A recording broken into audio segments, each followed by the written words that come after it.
Mr. Chairman. Mr. Chairman, my amendment would increase support for women in entrepreneurship at the National Science Foundation's Innovation Corps, also known as the I-Corps. It's been an honor and privilege to meet with women across Connecticut who are creating and building their own startups and small businesses. In March, I hosted a Women in Science, Technology, Engineering, and Math roundtable, bringing together educators, innovators, and business owners to identify barriers that women face when looking to advance in the critical STEM and entrepreneurial fields. These local leaders all agreed that one of the biggest problems for women in the STEM fields is the lack of mentorship and support. And quite simply, women do not have the same support and mentorship as their male counterparts because they are often the first women in leadership positions in their fields.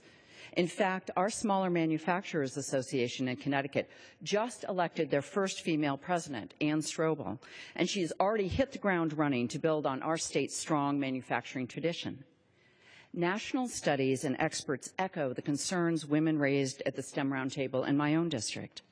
The Kauffman Foundation recently surveyed 350 female tech startup founders and found that the #1 shared concern is a lack of role models and mentors for women thinking of going into business for themselves.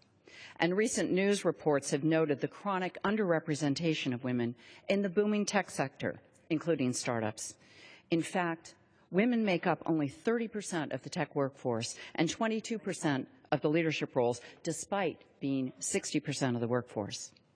It's clear that we must do more for women so they can build businesses and create good-paying jobs. My amendment would provide that support to women through the NSF's Innovation Corps, known as the I-Corps, by expanding their mission to specifically include support for and investment in female entrepreneurs through mentorship, education, and training.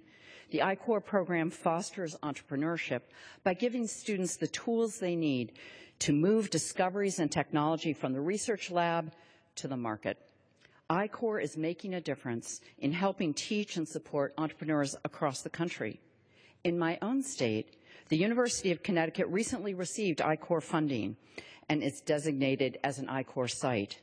Accelerate UConn will build on the investment the state of Connecticut is already making to ensure that they remain a leader in our national innovation ecosystem.